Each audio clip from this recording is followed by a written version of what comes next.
In the meantime, we published the presentation on the agenda page, so if you would like to see the PDF, you can download them from there. And I'd like to welcome our last session in this slot. Come on up here.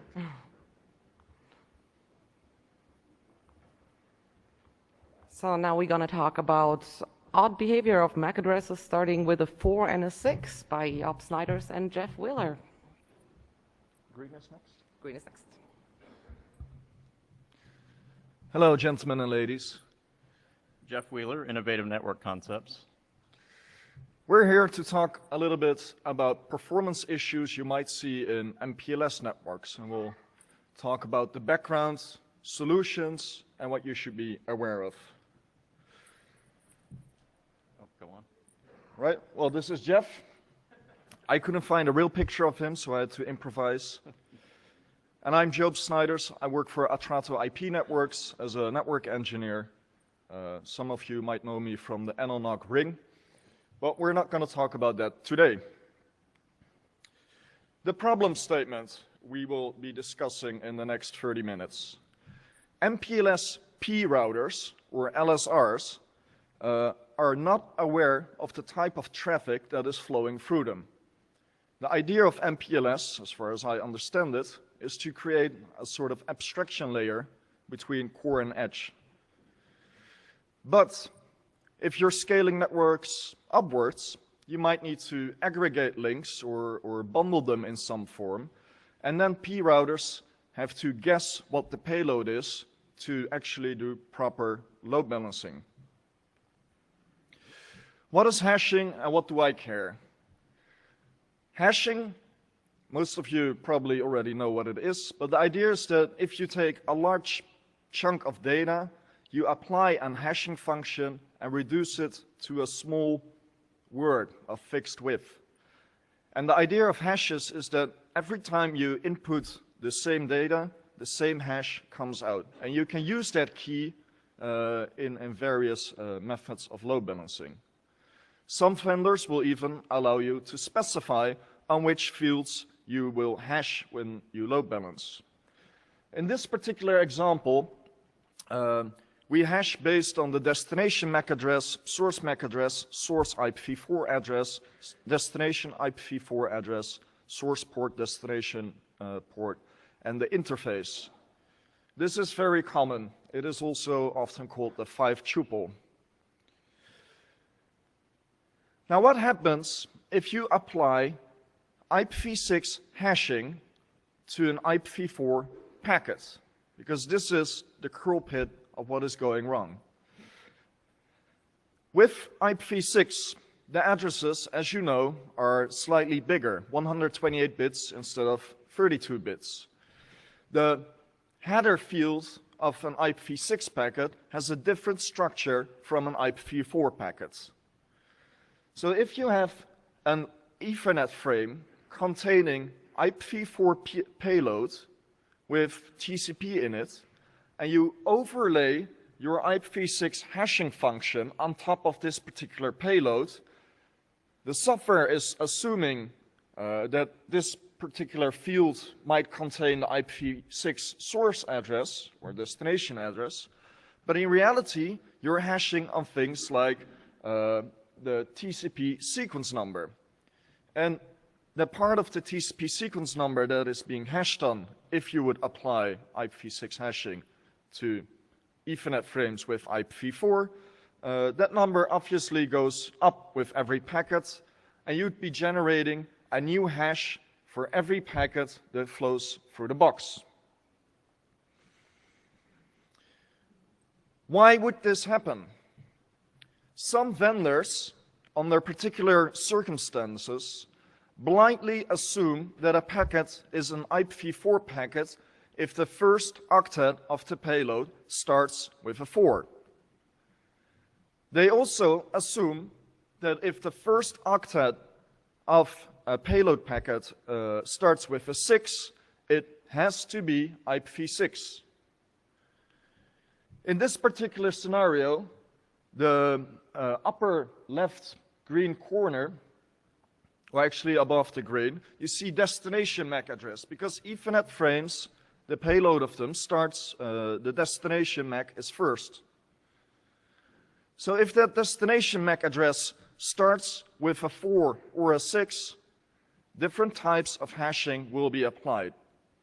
And we'll go over what the implications can be and what vendor reacts in what way to this particular situation.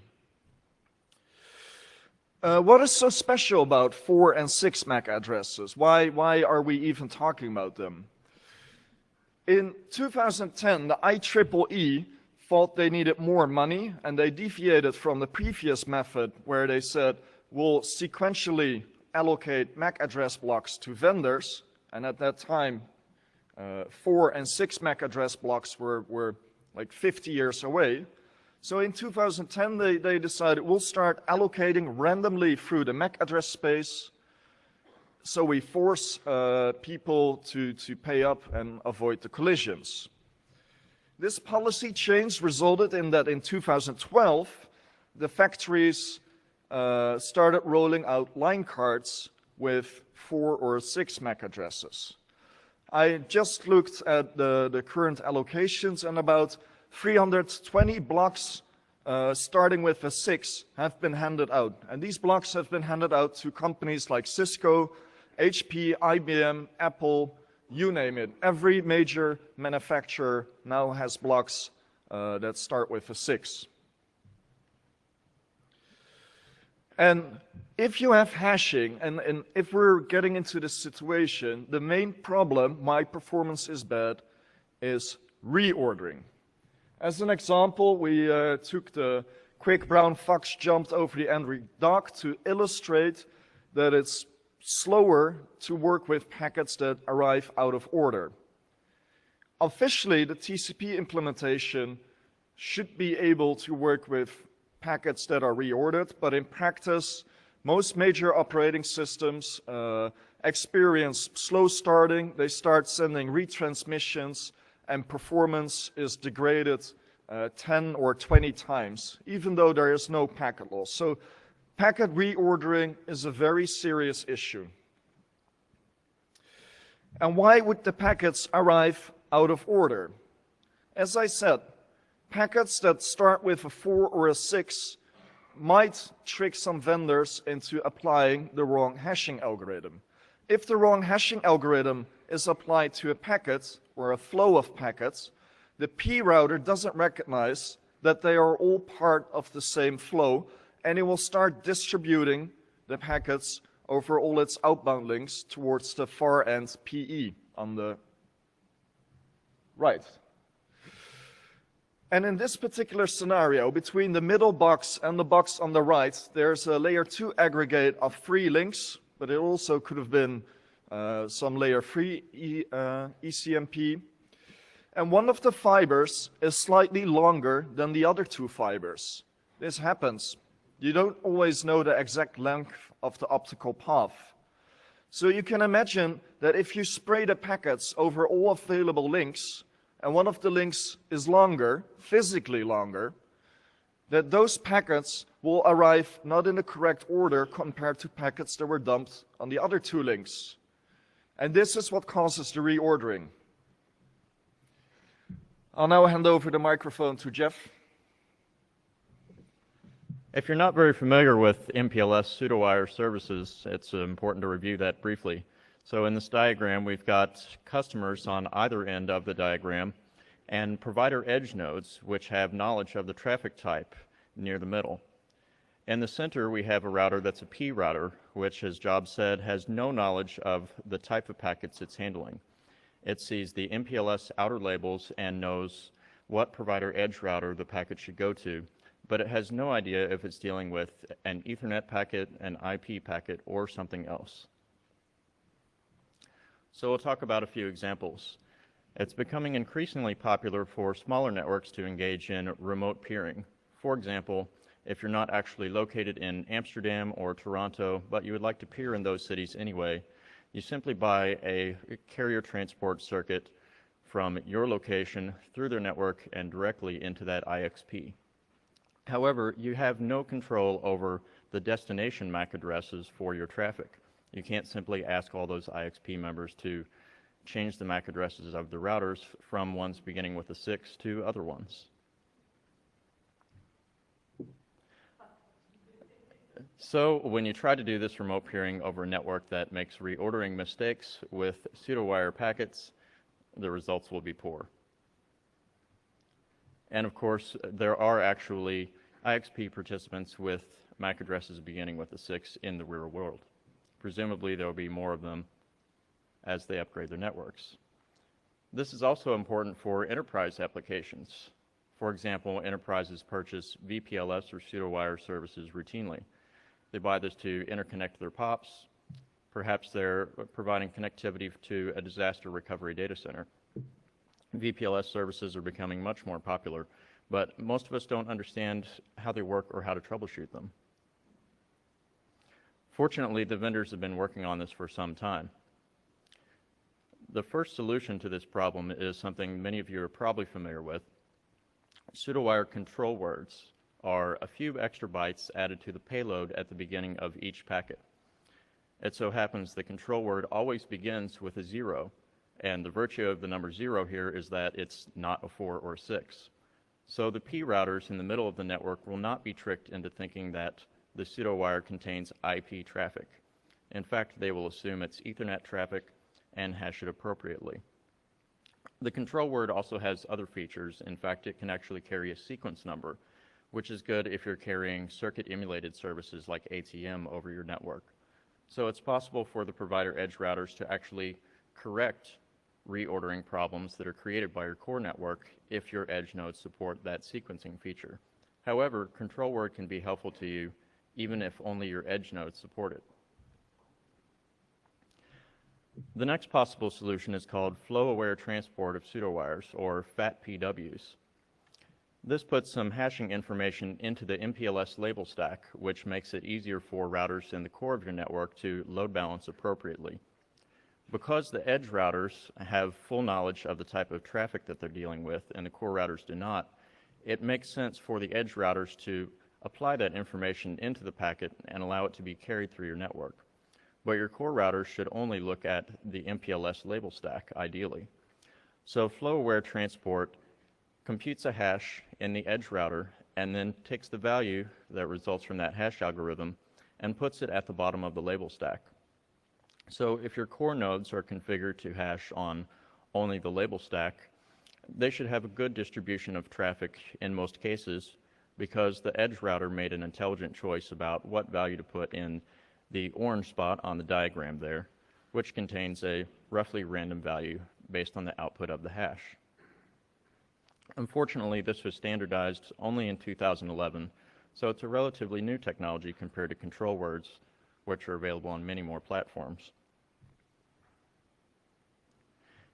A lot of people are probably familiar with entropy labels, which have been talked about for longer and I think among more vendors. They work similar to the FAT-PWs in that entropy information, or the hash results, is inserted into the label stack by the edge routers. So your core routers can again hash on only the MPLS label stack. The label stack looks a little bit larger than the previous slide, the FAT transport, because the purple label here is something called an entropy label indicator. It's a reserved value that tells your core router that the following label will always be used for entropy information. So the router can know for certain that the label in that position has been set up by the provider edge router to provide it with load balancing information, and it can ignore anything in the payload. However, MPLS entropy labels took quite a bit longer to become standardized than many vendors had hoped, and certainly us. So it's not available in most of your platforms yet. There are some alternative solutions that could be available if your vendor is one of those that does not support any of these and is still working on their solution. And there are some of those vendors here today. The first is better duck typing, or more effective guessing at what type of payload is inside the packet. For instance, right now, most routers simply look at the first nibble of the payload, or the first 4 bits, and decide based on if that number is a 4 or 6 that it's some type of IP packet, or if it's a different value, probably assumes it's an Ethernet packet. But there are additional comparisons that these routers could make. For example, in the case of a 6, they could look for where the IPv6 packet length should be located and compare that to the actual length of the packet. And if that comparison fails, simply assume the packet is Ethernet. There's one vendor that plans to do this soon. A second alternative would be to create additional ether types for carrying MPLS traffic. I think this probably won't happen, but it's another concept that could be utilized to solve this problem if a vendor has ASIC limitations or similar. So you could have different ether types for MPLS packets that contain pseudowires versus IPv4 or v6 or other things.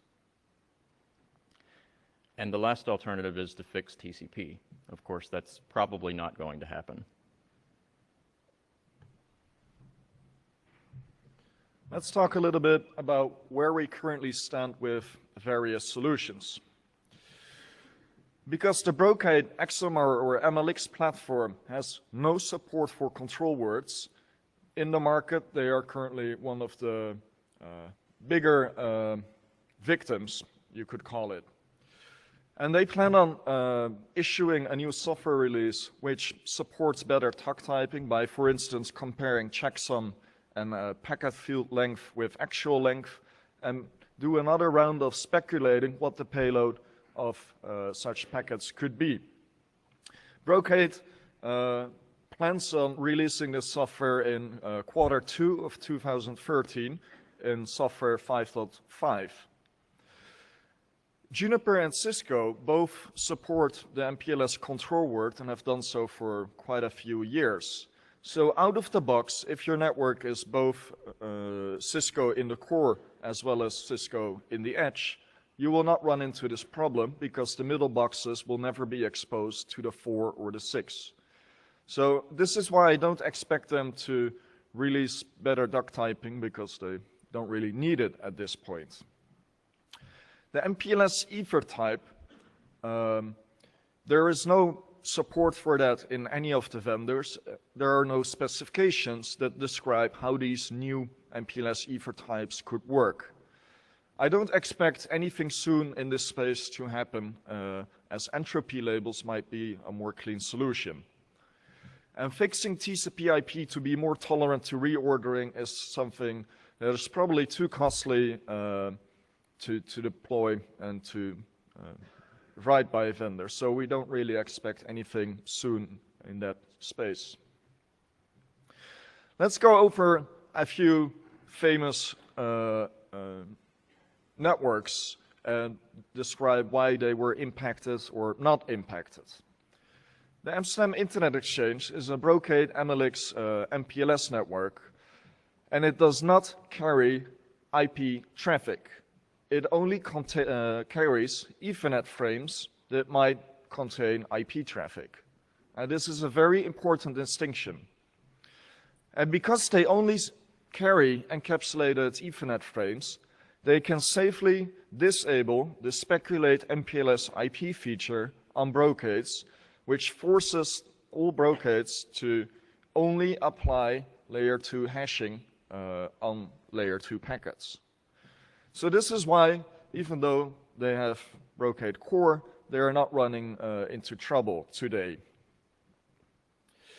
At Atrato, we did experience certain problems for certain customers where they complained about poor performance.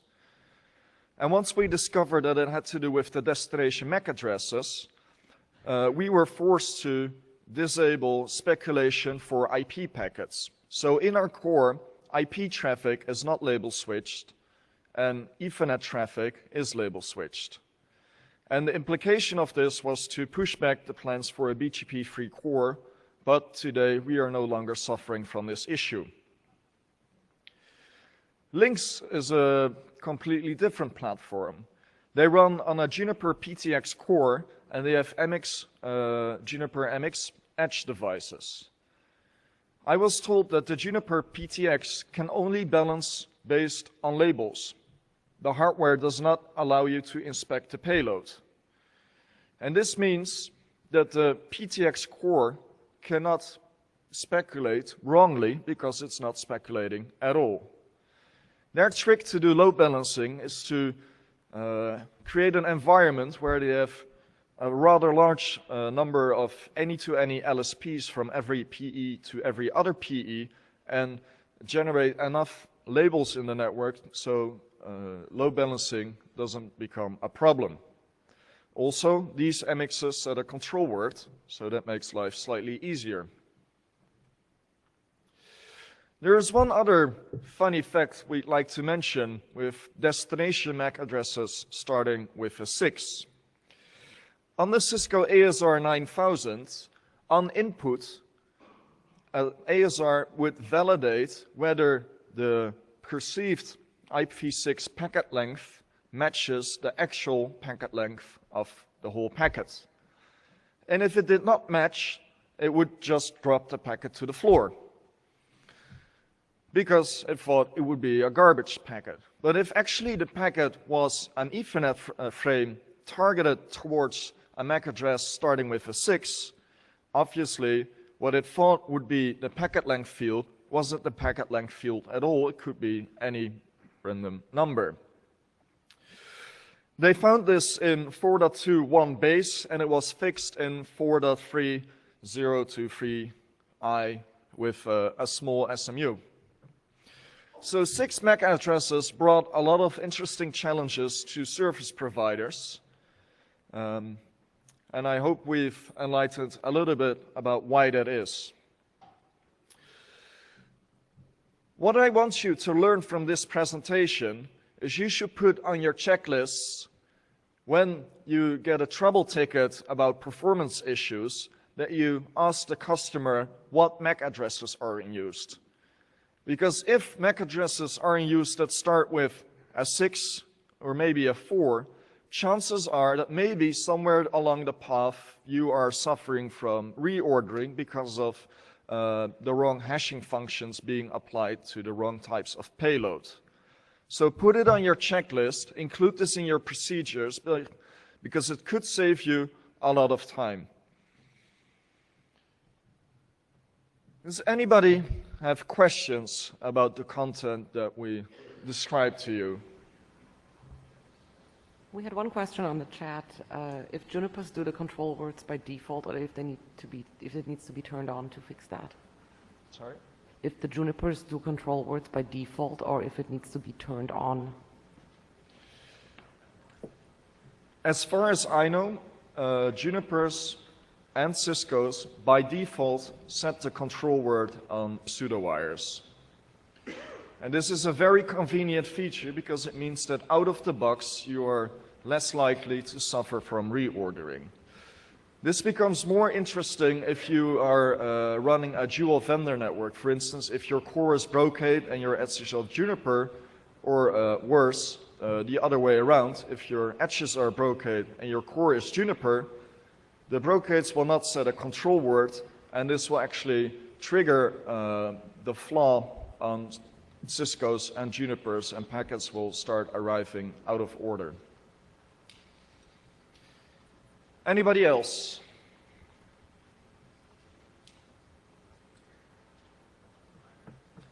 Hi, Justin Ferrer. So I think last thing you would want your vendor to do is to do deep packet inspection in the core, because looking into MAC addresses, deep packet inspection. So push your vendors to implement entropy labels. It took quite some time to get there, but this is the right and clean solution. Thank you for your remark. Indeed, I agree that deep packet inspection or speculation in the core it's not the appropriate place to do such inspection, because the edges of the network should be smart, the core should be done, and entropy labels are definitely my favorite way forward. You agree, I presume? Yeah. We like entropy labels. Please implement them. Yeah, name is Victor Liu. Right now working for Huawei. I used to work with Juniper on T-series routers. Specifically, I worked on a project like this. I guess I can elaborate my experience here is when we were looking at hardware hashing, The hardware hashing was implemented on ASICs. So that's why the MPLS LSP was only the hashing bits we were looking at. When you look at the MPLS packet, if you look down on specific locations on your packet, like embedded materials of IP packet, you are basically doing something similar to the firewall or like deep packet inspection. That's something at that time, like 2007 to 2009, that's the years I worked on those topics. You were getting into trouble of wire speed forwarding versus the flexibility of the load balancing. For most backbone carriers, when they were running a backbone forwarding on their core network, they care more about fast wire speed forwarding versus a hashing or load balancing. They might sacrifice certain utilization on their 10 gig port interface, and then they want to get this full speed forwarding. So about the packet reordering issue, normally people do these terms per packet or per flow or per destination. I believe you guys definitely know these terms. So I guess it's a trade-off. And I guess we can talk offline why Juniper were not doing this kind of thing. Thank you. Well, I think your observation is good that better duct typing or more inspection of the payload would certainly be more costly in terms of micro-ops in NPU-type platforms versus CAN-based platforms. But entropy labels or flow-aware transport or control-aware, any of these three solutions, don't necessarily involve any more inspection of the payload. So implementing those solutions and not doing better estimation is actually a better solution for those vendors. Yeah. To implement all this kind of, look, when you do hashing, if you're hashing on different bit of the packet load, it's way much easier to be implemented on the MPU type of the forwarding data path. We agree. That's true, I agree. Thank you for your comments. One other question. Go ahead. Well, Danny McPherson, I'm one of the co-authors of the control word draft from 2004. So I appreciate this actually, and I think drawing some of this work to the attention of the current implementer set in the PWE3 working group in the ITF would probably be of value. So I think this is useful work. Well, thanks for providing specifications.